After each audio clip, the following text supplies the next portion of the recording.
ওকে। হরে কৃষ্ণ, সকল মাতাজি এবং প্রভুজিদের চরণে আমার প্রণাম। ইসকন শ্রী শ্রী রাধা গোবিন্দ টেম্পল ম্যাঙ্গালুরুর তরফ থেকে আমরা 18 দিনে 18 অধ্যায় অধ্যয়ন করছি এবং আজকে ষষ্ঠ দিনে ষষ্ঠম অধ্যায় এবং অধ্যায়ের নাম হচ্ছে ধ্যান যোগ। ইসকন শ্রী শ্রী রাধা গোবিন্দ টেম্পল ম্যাঙ্গালুরুর তরফ থেকে সকল মাতাজি এবং প্রভুজিদের আজকের ক্লাসে সুস্বাগতম। আমরা মঙ্গলাচরণ দিয়ে শুরু করব। ओम अज्ञानतिमिरन्धस्य ज्ञानाञ्जनशलाकया चक्षुरुन्मिलितं येन तस्मै श्रीगुरुभे नमः। श्रीचैतन्यमनोभीष्टं स्थापितं येन भूतले स्वयं रूपा कदा मह्यं ददाति स्वपदान्तिकम्।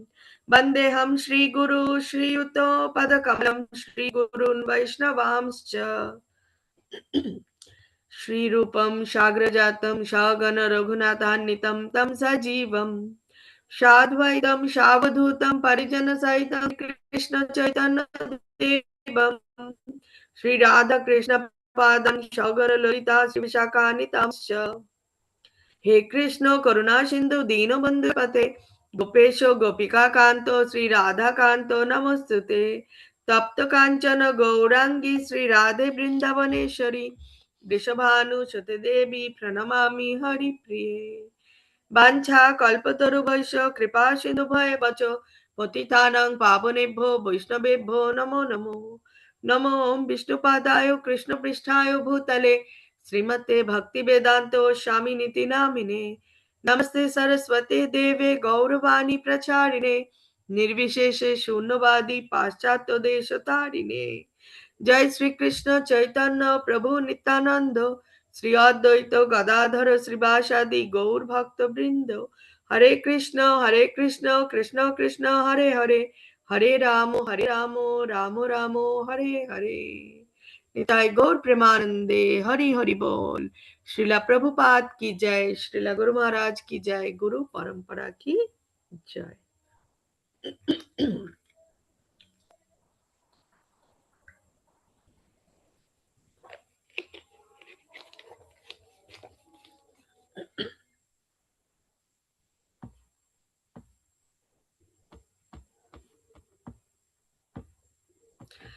আজকে আমাদের ষষ্ঠ দিনে ষষ্ঠম অধ্যায় এবং অধ্যায়ের নাম হচ্ছে ধ্যান যোগ।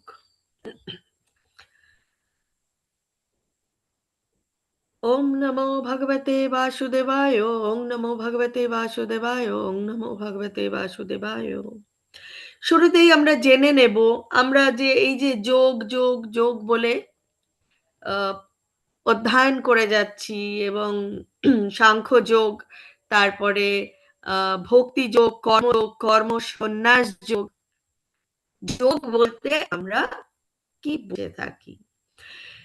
যোগ মানে খুব সহজ, আমরা যেরকম আমাদের অঙ্ক সাবজেক্ট বা ম্যাথমেটিক্স সাবজেক্টে আমরা অ্যাডিশন বলি, বাংলায় আমরা বলি যোগ। তো যোগ বলতে কি হয়? জুড়ে দেওয়া। ঠিক সেই মানেটাই এখানে আসবে। যোগ হলো ভগবানের সাথে যুক্ত হওয়া, তো সেটাকেই আসলে যোগ বলা হয়।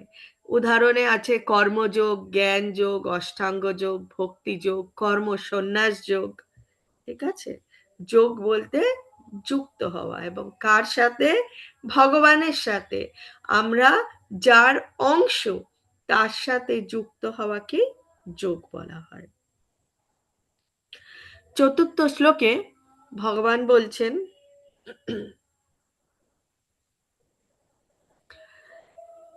यदा हीनेन्द्रियार्थेषु न कर्मस्वानुत्सज्जते सर्वसंकल्पसन्न्यासी योगरुद्धस्तदोच्यते। যখন যোগী জড় সুখ ভোগের সমস্ত সংকল্প ত্যাগ করে ইন্দ্রিয় ভোগ্য বিষয় এবং সকাম কর্মের প্রতি আসক্তি রহিত হন, তখন তাকে যোগরূঢ় বলা হয়। তাহলে যোগরূঢ় কখন কাকে বলা হয় সেটা ভগবান আমাদেরকে জানালেন। অর্জুন জানতে চেয়েছিল কি করে মনকে নিয়ন্ত্রণ করা যায়। নিজের মনকে মন দিতে বলা হয়েছে, আমাদের মনটাকে মন দিতে বলা হয়েছে। একজনকে অবশ্যই মনের সাহায্যে নিজেকে উদ্ধার করতে হবে এবং নিজেকে কখনোই হেয় করা উচিত নয়। বন্ধুর আত্মাত্মনস্তস্য येनात्मैवात्मन जितः अनात्मनस्तु শত্রুত্বে বর্তেতাত্মৈব শত্রুভাৎ। যিনি তার মনকে জয় করেছেন তার মনই হলো তার পরম বন্ধু, কিন্তু যিনি তার মনকে জয় করতে অক্ষম তার মনই হয়ে ওঠে তার পরম শত্রু।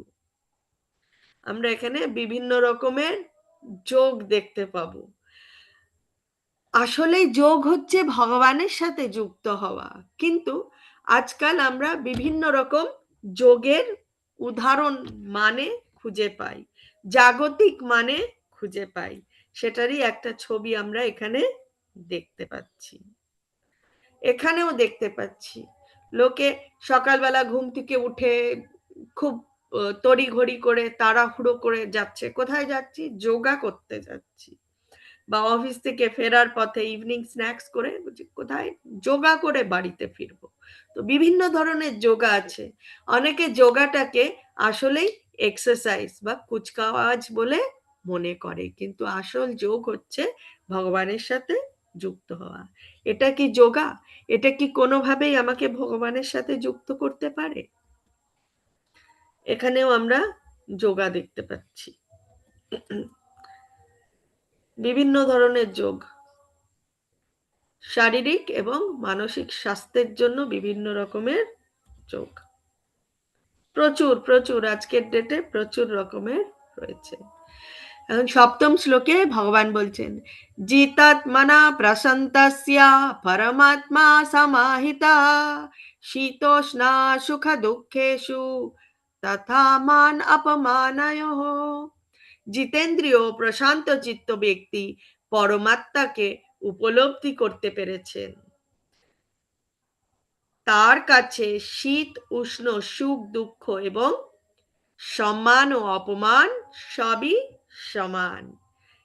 এখানে কার কথা বলা হচ্ছে? আমরা এর আগে দেখেছি ভগবান আমাদেরকে স্থিত ধীর মুনির কথা বলেছেন, যে কোন রকম পরিস্থিতিতেই বিচলিত হন না।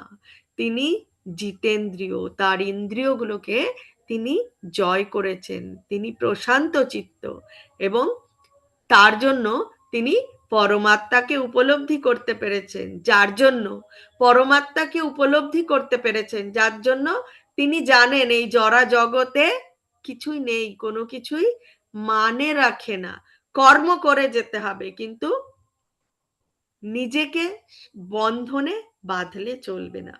তাই তিনি শীতে ও উষ্ণে, সুখে ও দুঃখে এবং কেউ সম্মান করুক বা অপমান করুক সবেতেই স্থিত ধীর মুনি হয়ে থাকেন বা স্থিত প্রজ্ঞ হয়ে থাকেন।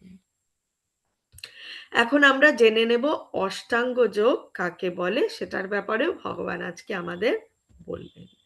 অষ্টাঙ্গ তার মানে অষ্ট এবং অঙ্গ, ৮টি অঙ্গ।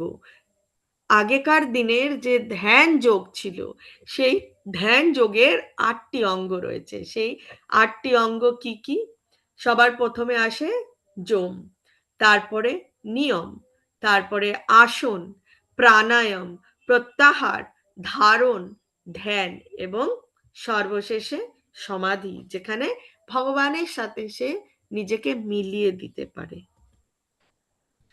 যম বলতে বিরত থাকা, অনেক কিছুর থেকে নিজেকে বিরত রাখতে হবে। তারপরে নিয়ম পালন করতে হবে। তারপরে আসন, কি রকম ভাবে কি ভঙ্গিতে তাকে বসতে হবে সেসব ব্যাপারেও আগামীতে রয়েছে, আজকের স্লাইডেই রয়েছে, ভগবান সবই জানাবেন। তারপরে প্রাণায়াম, প্রাণায়াম বলতে আমাদের নিঃশ্বাস প্রশ্বাসকে নিয়ন্ত্রণ করা। তারপরে প্রত্যাহার, ইন্দ্রিয়গুলোকে কিভাবে প্রত্যাহার করতে হয়। তারপরে রয়েছে ধারণ বা একাগ্রতা, তারপরে ধ্যান, এবং সর্বশেষে হচ্ছে সমাধি বা শোষণ। জমের ব্যাপারে ভগবান বলছেন, যোগী যঞ্জিত সততম আত্মানাম রহসি স্থিতঃ একাকী যত চিত্তাত্মা নিরাশীর অপরিগ্রহঃ। যোগরূঢ় ব্যক্তি সর্বদা পরব্রহ্ম সম্পর্ক যুক্ত হয়ে তার দেহ, মন ও নিজেকে সেখানে নিয়োজিত করেন।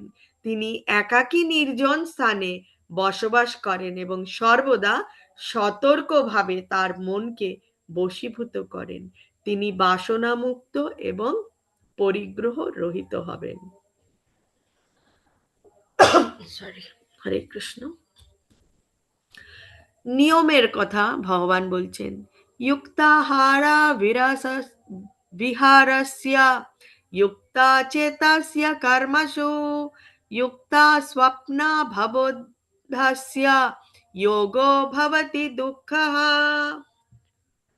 যিনি পরিমিত আহার ও বিহার করেন, পরিমিত প্রয়াস করেন, যার নিদ্রা ও জাগরণ নিয়মিত, তিনি যোগ অভ্যাসের দ্বারা সমস্ত জড় জাগতিক দুঃখের নিবৃত্তি সাধন করতে পারেন।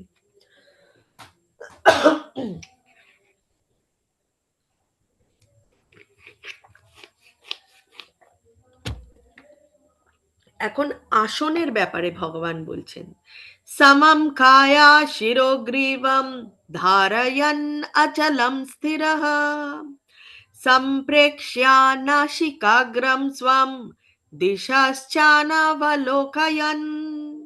শরীর, মস্তক এবং গ্রীবাকে সমানভাবে রেখে অন্যদিকে দৃষ্টিকোণ নিক্ষেপ না করে নাসিকার অগ্রভাবে দৃষ্টি নিবদ্ধ করে প্রশান্ত আত্মা, ভয় শূন্য ও ব্রহ্মচর্য ব্রতে স্থিত পুরুষ মনকে সমস্ত জড় বিষয় থেকে প্রত্যাহার করে আমাকে জীবনের পরম লক্ষ্য রূপে স্থির করে হৃদয়ে আমার ধ্যান পূর্বক যোগ অভ্যাস করেন।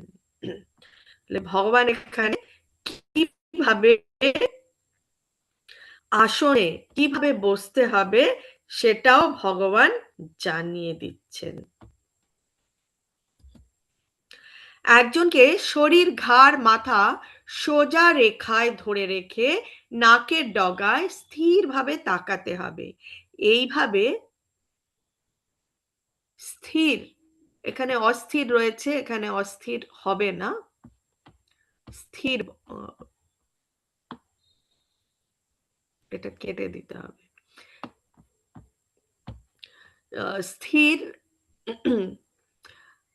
বশীভূত চিত্তে ভয় মুক্ত যৌন জীবন থেকে সম্পূর্ণ মুক্ত হয়ে হৃদয়ে আমার ধ্যান করা উচিত এবং আমাকেই জীবনের চূড়ান্ত লক্ষ্য করা উচিত, সেইভাবে ধ্যান করতে হবে। কলিযুগের জীব আমরা এক মুহূর্ত এক স্থানে স্থিরভাবে থাকতে পারি না। তাই এখানে বলা হচ্ছে, আপনি কি এই যোগব্যায়াম পদ্ধতি ব্যবহার করে দেখতে ইচ্ছুক? আমরা পারি না। আমি কোনোদিন হয়তো 40 মিনিট, কোনোদিন হয়তো 50 মিনিট ক্লাস নেই, সেখানেই একভাবে বসতে পারি না। তো কিভাবে? এটা আমার পক্ষে তো সম্ভবই নয়। এখন আমরা এখানে অর্জুনের ছবি দেখতে পাচ্ছি। অর্জুনের বিভিন্ন ছবি, এই ছবিটা আমরা আগেও দেখেছিলাম। অর্জুনের কনসেন্ট্রেশন, সে যে তীর চালাবে তার কনসেন্ট্রেশন কতটা, সেটা গুরু দ্রোণ জিজ্ঞেস করেছিলেন যে অর্জুন তুমি কি দেখতে পাচ্ছ? তো তখন অর্জুন বলছে, গুরুদেব আমি সেই পক্ষীটির চক্ষুই দেখতে পাচ্ছি, আর কিছু দেখতে পাচ্ছ? আশেপাশে কিছু দেখতে পাচ্ছ? না, গুরুজি আমি আর কিচ্ছু দেখতে পাচ্ছি না, শুধু সেই পক্ষীটির চক্ষুই দেখতে পাচ্ছি। কতটা কনসেন্ট্রেশন তার। তারপরে যেখানে দ্রৌপদীকে জয় করে আনলো, কতটা কনসেন্ট্রেশন। এবং বিভিন্ন ক্ষেত্রে তার তিনি যখন গুরুকুলে ছিলেন সর্বক্ষণ তার কিন্তু হাইয়েস্ট কনসেন্ট্রেশন ছিল, একাগ্র চিত্ত ছিল। সেখানে যার এতটাই একাগ্রতা, সেই অর্জুন কি বলছে এখন আমরা শুনে নেব। অর্জুন বলছেন, চঞ্চলম হি মনা কৃষ্ণা প্রমতি বলভদ্রিদম তস্যাহম নিগ্রহম মান্যে ভয়োরিবাশু দুষ্করম। অর্জুনের যার এতটা একাগ্রতা, অর্জুন বলছেন, হে কৃষ্ণ, মন অত্যন্ত চঞ্চল, শরীর ও ইন্দ্রিয় আদির বিক্ষেপ উৎপাদক, দূরদমনীয় এবং অত্যন্ত বলবান। অর্জুন বলছেন মন অত্যন্ত বলবান, তাই তাকে নিগ্রহ করা বায়ুকে বশীভূত করার থেকেও অধিকতর কঠিন বলে আমি মনে করি। অর্জুন বলছেন যে আমি বায়ুকে হয়তো আমার বাকে আনতে পারবো, নিয়ন্ত্রণ করতে পারবো, কিন্তু মন নিয়ন্ত্রণ করা দুষ্কর। তো এটাই হচ্ছে মন। আমরা হয়তো ক্লাসে বসে আছি কিন্তু চিন্তা করছি, চিন্তা করতে করতে আমরা কিন্তু পুরো পৃথিবী, বিশ্ব ব্রহ্মাণ্ড আমাদের মন ঘুরে আসতে পারে। তাই মন অত্যন্ত চঞ্চল। এখন আমাদেরকে চিন্তা করতে হবে যে আমাদের যে মনটা রয়েছে, সেই মনটা কি আমাদের বন্ধু না শত্রু? এখন আমাদের সামনে আমরা একটা সিঁড়ি দেখতে পাচ্ছি এবং সেই সিঁড়িতে আমরা একে একে দেখে নেব। সব যোগই হচ্ছে ভক্তি যোগের দিকে এগিয়ে নিয়ে যায়। কর্মযোগ, জ্ঞান যোগ, অষ্টাঙ্গ যোগ কোন দিকে নিয়ে যায় আমাদেরকে? আমাদেরকে ভক্তি যোগের দিকে নিয়ে যায়।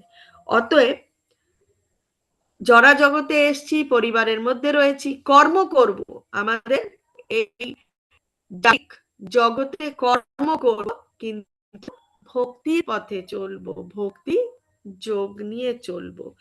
তা না হলে জ্ঞান আমরা খুঁজতে খুঁজতে খুঁজতে খুঁজতে আস্তে আস্তে কিন্তু অষ্টাঙ্গ যোগে আমাদের পৌঁছবে এবং তারপরে আমাদেরকে সেই অষ্টাঙ্গ যোগও ভক্তির দিকেই আমাদেরকে ঠেলে দেবে। তো শুরু থেকেই ভক্তিযোগ শুরু করাটা শ্রেয়স্কর নাকি? যোগ হচ্ছে আধ্যাত্মিক চর্চা এবং সেই আধ্যাত্মিক চর্চাই আমাদেরকে ভগবানের সাথে যুক্ত করবে।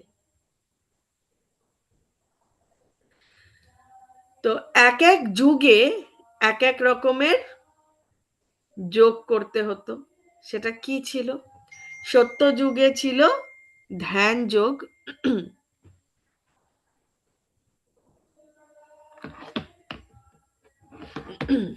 ত্রেতা যুগে ছিল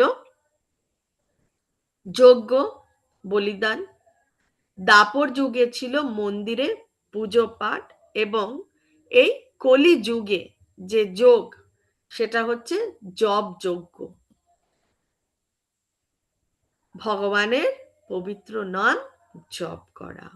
বর্তমান যুগের যে যেই যজ্ঞ আমাদেরকে ভগবানের সাথে জুড়ে দিতে পারে বা ভগবানের ধামে পৌঁছানোর জন্য আমাদেরকে এগিয়ে দিতে পারে, সেটা হচ্ছে জপ যজ্ঞ, মহামন্ত্র যজ্ঞ।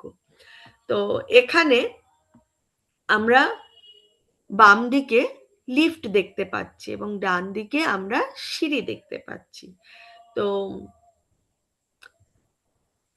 কর্মযোগ, জ্ঞান যোগ, অষ্টাঙ্গ যোগ এবং সবশেষে ভক্তি যোগ। এই সিঁড়ি দিয়ে উঠতে উঠতে উঠতে উঠতে অনেক সময় অনেকেই টায়ার্ড হয়ে যায়, হাঁপিয়ে যায়। এবং সেখানেই হয়তো তাকে রেস্ট নিতে হয়। তো সব থেকে শ্রেয়স্কর হচ্ছে লিফটের মতন দ্রুত গতিতে যে যোগ আমাদেরকে ভগবানের কাছে নিয়ে যেতে পারে, সেটা হচ্ছে একমাত্র ভক্তি যোগ। আমাদের সমস্যার সব সমস্যার সমাধান রয়েছে, এবং সেই সমস্যার সমাধান হচ্ছে একটি নিয়ন্ত্রিত মন। আমাদেরকে আমাদের মন আমাদের নিয়ন্ত্রণে রাখতে হবে। মনকে নিয়ন্ত্রণ করার উপায়গুলি হলো শারীরিক উপায়, মানসিক উপায় এবং আধ্যাত্মিক উপায়। আধ্যাত্মিক উপায় আমরা মনকে কিভাবে নিয়ন্ত্রণে রাখতে পারবো, সেটা হচ্ছে মন্ত্র ধ্যান বা ভক্তি যোগ। তার মধ্যেই আসছে শ্রবণম কীর্তনম বিষ্ণু স্মরণম। মন্ত্র, এবার মন্ত্র বলতে কি বোঝা যায়? মন বলতে আমাদের মন, এবং ত্র বলতে নিয়ন্ত্রণ। ঠিক আছে, তার থেকেই এই শব্দ মন্ত্রটা আসে। শুধু নিয়ন্ত্রণ না, আমরা দেখেছি বা পড়েছি বা বিভিন্ন গ্রন্থেও দেখেছি ত্রাহিমাম ত্রাহিমাম বলে। ত্রাহিমাম বলতে উদ্ধার করো, উদ্ধার করো, সেটাই তো। সেই উদ্ধার, মন এবং উদ্ধার, তাই মন্ত্র। ত্র মানে উদ্ধার। এবং আমাদের এই কলিযুগে একটাই যজ্ঞ, সেটা হচ্ছে জপ যজ্ঞ বা কীর্তন যজ্ঞ। সেটা হচ্ছে জয় শ্রীকৃষ্ণ চৈতন্য প্রভু নিত্যানন্দ শ্রী অদ্বৈত গদাধর শ্রীবাসাদি গৌর ভক্তবৃন্দ, হরে কৃষ্ণ কৃষ্ণ কৃষ্ণ হরে হরে, হরে রাম রাম রাম হরে হরে। এই 16 নাম 32 অক্ষর আমাদেরকে ভগবানের কাছে পৌঁছে দিতে পারে। ভগবানের এই নাম গান করতে করতেই আমাদের মনের থেকে মনের থেকে ভগবানের প্রতি ভক্তি আসবে, রুচি আসবে, নিষ্ঠা আসবে। একে একে সব ধাপ আমরা পেরিয়ে ভগবানের কাছে পৌঁছতে পারবো।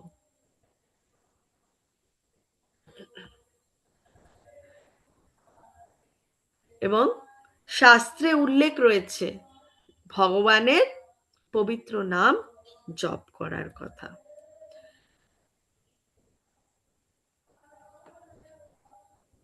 নারদীয় সাহিত্যতে রয়েছে কলিযুগের মানুষের কেবল পরম ব্যক্তিত্ব ভগবানের পবিত্র নাম জপ করা উচিত।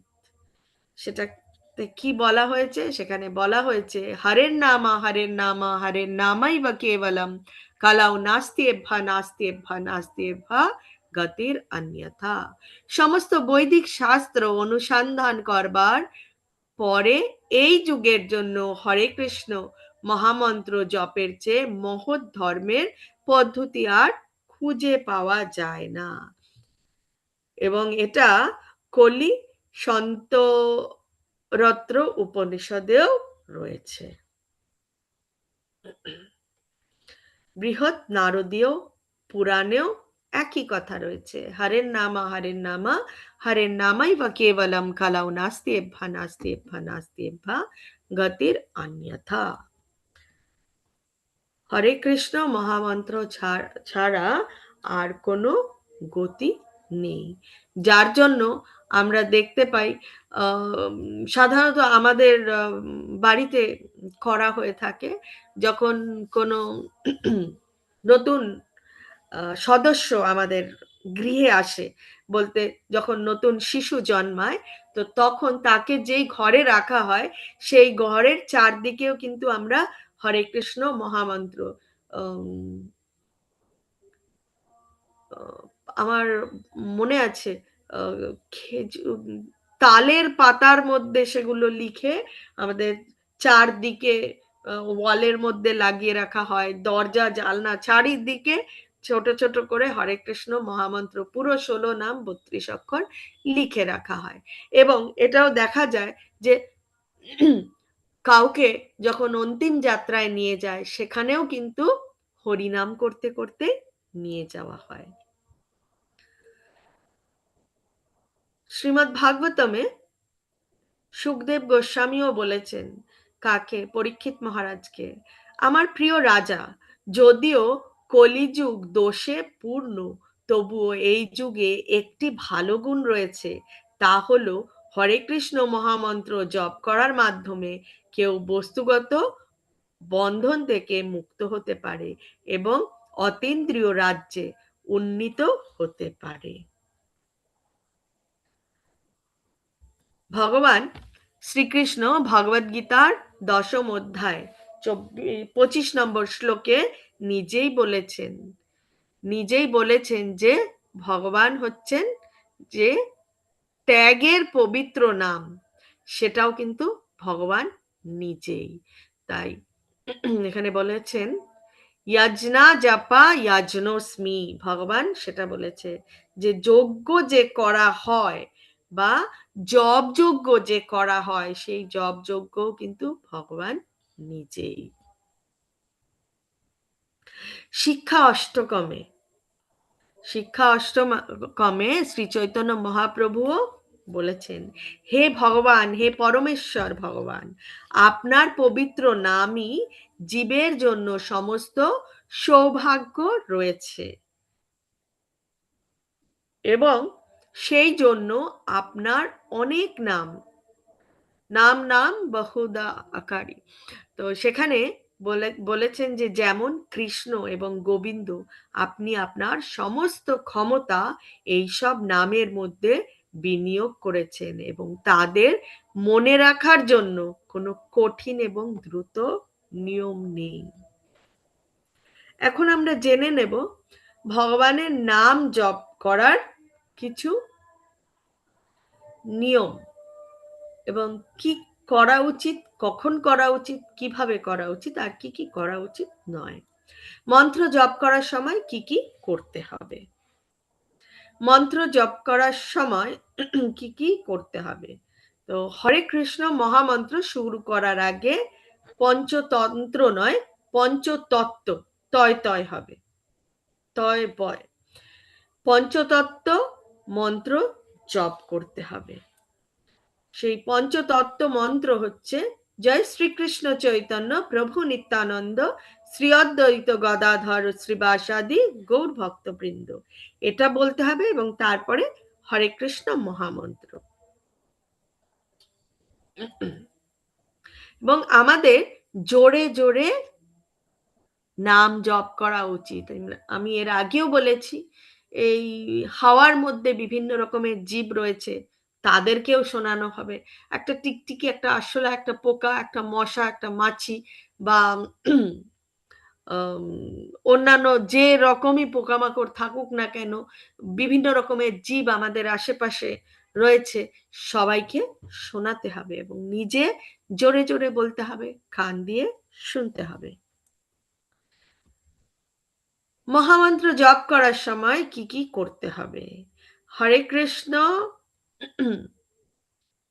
আচ্ছা, হরে কৃষ্ণ কৃষ্ণ কৃষ্ণ হরে হরে, হরে রাম রাম রাম হরে হরে। প্রতিটা শব্দ পুরোপুরি ভাবে বলতে হবে। আমাকে তাড়াতাড়ি করতে হবে বলে আমি তাড়াতাড়ি পুরো শব্দ উচ্চারণ না করে দৌড়ে চলে গেলাম, তাহলে হবে না। শ্রদ্ধা, ভক্তি এবং একাগ্রতার সাথে জপ করতে বলা হয়েছে। আপনি যে কোনো জায়গায় বসে, দাঁড়িয়ে, হাঁটতে হাঁটতে, যে কোনো দিকে মুখ করে বসে জপ করতে পারেন। যে কোনো ভাবে বসে আছেন, দাঁড়িয়ে আছেন, যেমন খুশি তেমন ভাবে জপ করতে পারেন। আপনি যে কোনো সময় জপ করতে পারেন, তবে ভোরবেলা ব্রহ্ম মুহূর্তে জপ করার পরামর্শ দেওয়া হয়, কারণ সেই সময়টায় না চারিদিকে যত রকমের, যত সাধু সন্ন্যাসী, যত কেউ আছে, যত বৈষ্ণবরা আছে, সবাই কিন্তু 4টা নাগাদ উঠে 4:30টার মধ্যে ফ্রেশ হয়ে শুদ্ধ বস্ত্র পরে তারা কিন্তু 4:30 মঙ্গল আরতি এবং তারপরে তারা যে যার জব করতে থাকে। তো সেই সময়টায় যদি আমরাও জেগে থাকতে পারি, তাহলে আমরা সেই সময়টায় পৃথিবীর চারিদিকে যেই প্রান্তে যে থাকুক না কেন, তারা যদি সেই জ্ঞানী গুণী এবং যোগী হয়, সে ভক্তি যোগী করুক আর যেই যোগী করুক না কেন, সেই শুদ্ধ চিত্তে কিন্তু তারা ভগবানের আরাধনা করেন, এবং সেই সময়টায় প্রচুর প্রচুর পজিটিভ এনার্জি চারিদিকে ঘুরে বেড়ায়। তো যার জন্য বলা হয় যে ঠিক সেই সময় 4:30 থেকে যদি আমরা জেগে ভগবানের মঙ্গল আরতি দর্শন করতে পারি এবং তারপরে যদি ভগবানের নাম জপ করতে পারি, তাহলে এই অ্যাটমসফিয়ারে চারিদিকে যে পবিত্র পজিটিভ এনার্জি রয়েছে, সেটাও কিন্তু আমরা নিজেরা উপভোগ করতে পারি। এবং আমরা যদি সেই সময় ভগবানের জপ করতে পারি, সেটা আমাদের জন্য খুবই শুভ হবে, খুবই শুভ, আমাদেরকে আমাদের জীবনের পথে এগিয়ে নিয়ে যেতে সাহায্য করবে। আপনি স্নানের আগে বা স্নানের পরে যখন খুশি জপ করতে পারেন, কারণ এই হরে কৃষ্ণ মহামন্ত্র জপ করার জন্য কোনো নিয়ম নেই। যখন খুশি, শুধু আপনাকে কারেক্ট সিকোয়েন্সে হরে কৃষ্ণ কৃষ্ণ কৃষ্ণ হরে হরে, হরে রাম রাম রাম হরে হরে বলতে হবে, এবং রিপিটেডলি বলতে হবে, এবং যখন খুশি তখন বলবেন। শুধু স্পষ্ট উচ্চারণ এবং 16 নাম 32 অক্ষর পুরোটাই বলতে হবে ঠিকঠাক, যেভাবে রয়েছে ঠিক সেইভাবে বলতে হবে, এতটুকুই নিয়ম। এর বাইরে মহামন্ত্র বা জপ যজ্ঞর কোনো নিয়ম নেই। গণনা রেখে জপ করার পরামর্শ দেওয়া হয়। অনেকে হাতে গোনার চেষ্টা করেন, হাতে না গুনে বেলকাঠের মালায় গণনা রেখে জপ করাটাই আমরা সবাইকে বলে থাকি। জপের সময় আমরা কি করব না? জপের সময় আমরা মহামন্ত্র শুধুমাত্র একটি অংশ জপ করা উচিত নয়। পুরো হরে কৃষ্ণ কৃষ্ণ কৃষ্ণ হরে হরে, হরে রাম রাম রাম হরে হরে পুরোটাই বলতে হবে এবং স্পষ্টভাবে উচ্চারণ করতে হবে। জপমালার যদি দেখে থাকেন, একটা কৃষ্ণ পুঁথি রয়েছে যেটা সিঙ্গেল থাকে, সেই পুঁথি চলে আসলে আমরা বুঝতে পারবো যে আমাদের এক মালা মানে 108 বার আমার মহামন্ত্র জপ হয়ে গেছে। তো তখন এই যে কৃষ্ণ পুঁথি, এই পুঁথিতে আমরা পঞ্চতত্ত্ব মন্ত্র বলতে পারি এবং বলাটাই উচিত। সংবাদপত্র পড়তে পড়তে, বই পড়তে, টিভি দেখতে দেখতে, মোবাইল দেখতে দেখতে, অন্তত মালায় জপ করা উচিত নয়। জপ করার উপকারিতা কি কি? রাগ এবং চিন্তা থেকে আমাদের মুক্তি দেয়।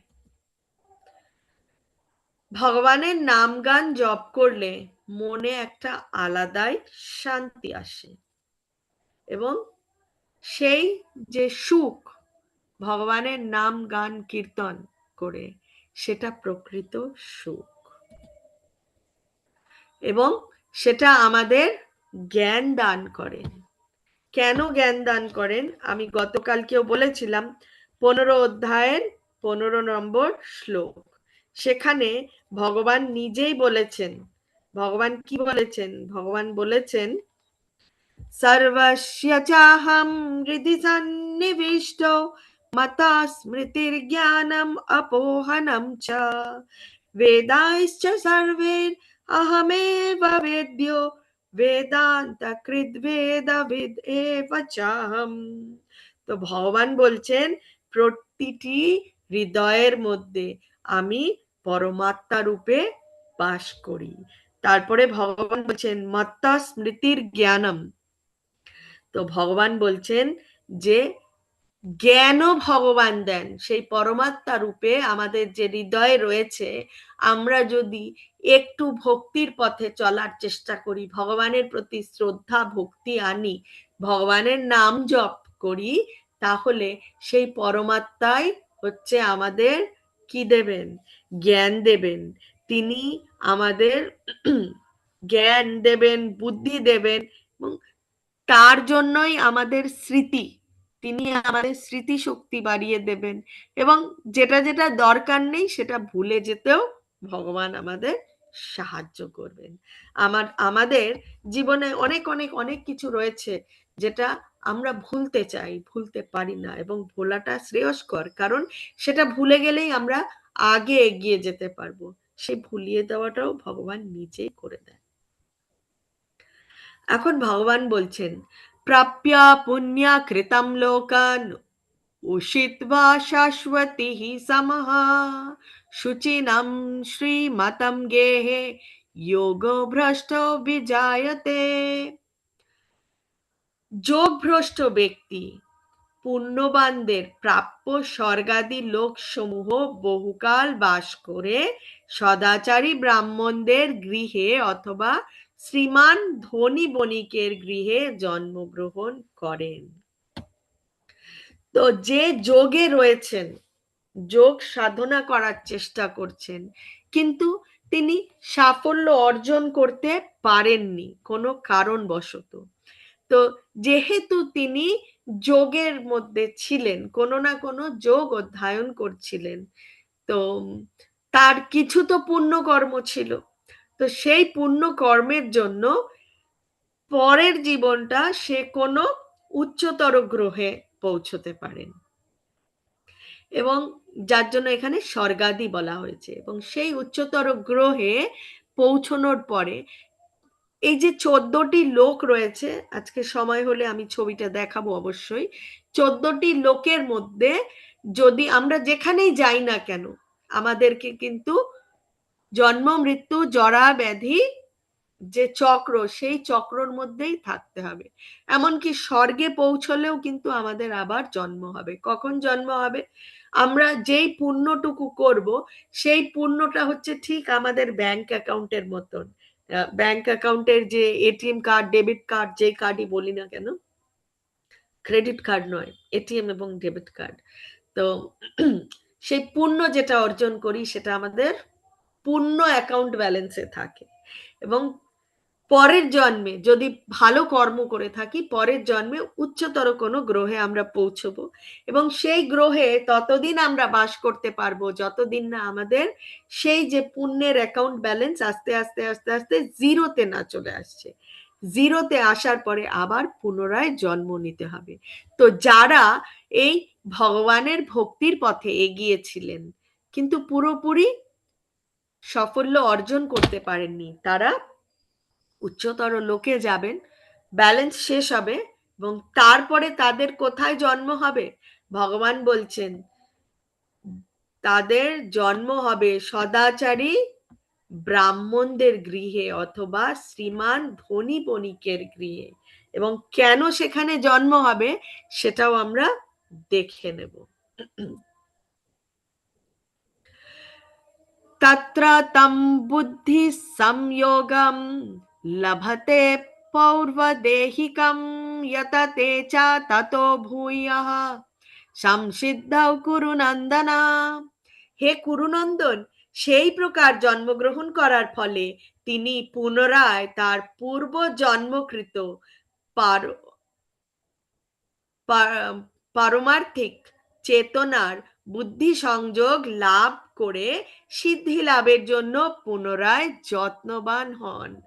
একজন সদাচারী ব্রাহ্মণের গৃহে জন্মগ্রহণ করলে অতি অল্প বয়স থেকেই সে ভক্তির পথে চলা শুরু করবে, এবং আস্তে আস্তে যখন আস্তে আস্তে বেড়ে উঠবে, ভগবানই কিন্তু তার মধ্যে, এই যে শ্লোক নাম্বার 15 অধ্যায়ের 15 নম্বর শ্লোক, ভগবানই আস্তে আস্তে তার মধ্যে জ্ঞান বুদ্ধি এগিয়ে যাওয়ার জন্য দিয়ে দেবে।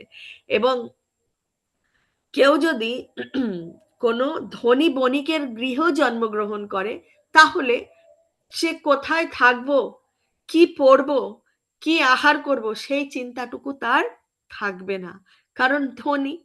অতএব অনায়াসেই এই যে যেই চিন্তার পেছনে আমরা নিজেদেরকে ব্যস্ত করে রাখি, একটা সুন্দর বাড়ি হবে, বাড়ি করতে হবে, সুন্দর আমাদের জামা কাপড় পরতে হবে, এবং খেতে হবে ভালো, সেটার জন্যই তো আমরা ছুটে বেড়াচ্ছি, আমরা সময় পাই না অন্য কিছু করার।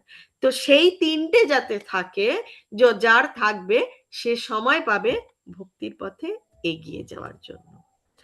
এখন ভগবান বলছেন, পূর্বাভ্যাসেন তেনৈব হ্রিয়তে হ্যবসোऽপি সঃ জিজ্ঞাসুরপি যোগস্য শব্দা ব্রহ্মাতি বর্ততে।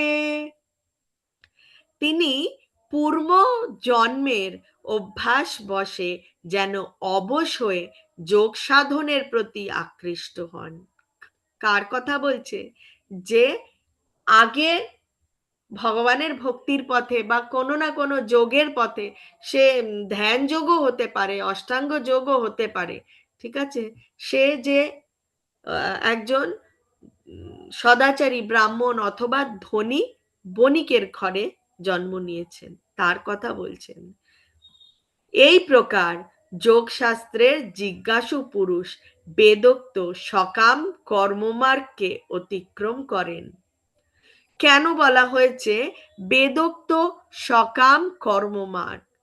কারণ বেদে যত কিছু লেখা রয়েছে, বেদে তো অনেক কিছু লেখা রয়েছে, 4টি বেদ, এবং বেদের যত রকমের যত নিয়ম কানুন রয়েছে, প্রতিটাই হচ্ছে সকাম কর্মের জন্য। কি পুজো করতে হবে, কিভাবে করতে হবে, এবং তার ফল কি, কোন ফলের আসার জন্য কি করতে হবে, তো সেই সব বেদে রয়েছে। তাই বলছে বেদোক্ত সকাম কর্ম মার্গকে অতিক্রম করতে হবে।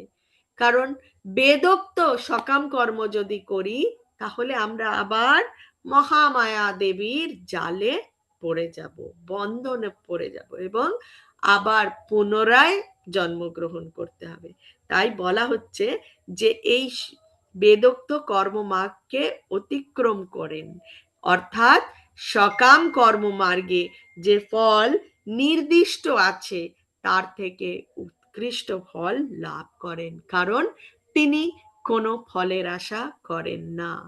তিনি হয়তোবা নিষ্কাম কর্ম অথবা অকর্মের পথে চলেন। প্রয়ত্নযত মনস্তু যোগী সংশুদ্ধ কিলবিষঃ অনেক জন্ম সংসিদ্ধ ততো याति परम गतिम। যোগী ইহ জন্মে পূর্ব জন্মকৃত যত্ন অপেক্ষা অধিকতর যত্ন করে পাপ মুক্ত হয়ে পূর্ব পূর্ব জন্মের সাধন সঞ্চিত সংস্কার দ্বারা সিদ্ধি লাভ করে পরম গতি লাভ করেন।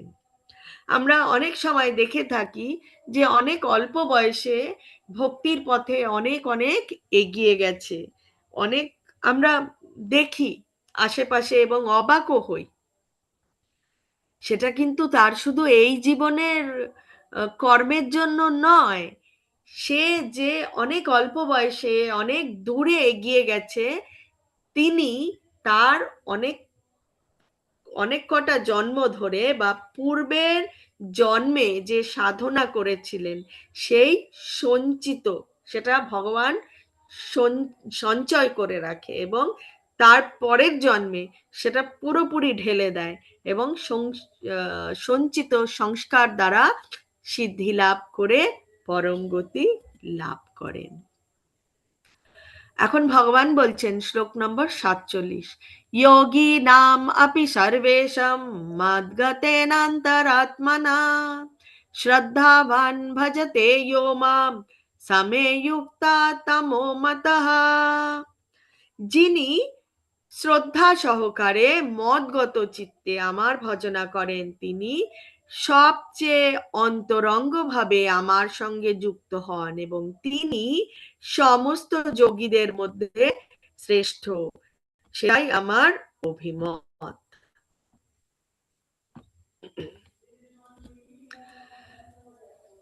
বলা হচ্ছে যে সবসময় যদি আমরা মনটাকে টাকার চিন্তার দিকে রাখি, তাহলে আমরা ভগবানের ভক্তির পথে চলতে আমাদের খুব কষ্ট হবে, আমরা সঠিকভাবে পারবো না। মন মনে সবসময় টাকার চিন্তা থাকলে একাগ্রতা বা ধ্যান হয় না, এবং মনকে সেই জাগতিক জিনিস থেকে দূরে সরানোর জন্য, জগতে এসছি কর্ম করতে হবে, যেই সময়টুকু কর্ম করার সেই সময়টুকু করব, চিন্তা করে তো আমাদের কোনো লাভ নেই। চিন্তা করে কি করব কি হবে, এই চুপচাপ বসে এক জায়গায় চিন্তা করে মাথা খারাপ না করে বরং ভগবানের নাম জপ যদি করতে পারি, তাহলে সেটা আমাদেরকে প্রকৃত সুখ দেবে, শান্তি দেবে, এবং এগিয়ে যাওয়ার জন্য আমাদেরকে এগিয়ে দেবে। তো তার জন্যই বলা হচ্ছে যে চিন্তা করে সময় নষ্ট না করে ভগবানের নাম কি করতে হবে, শ্রবণম কীর্তনম বিষ্ণু স্মরণম, তাতেই একমাত্র আমাদের উদ্ধার হবে। আমাদের ক্লাস আজকে এই অবধি। কারোর যদি কোনো প্রশ্ন থেকে থাকে আপনারা হ্যান্ড রেজ করবেন, আমি একে একে আনমিউট করব।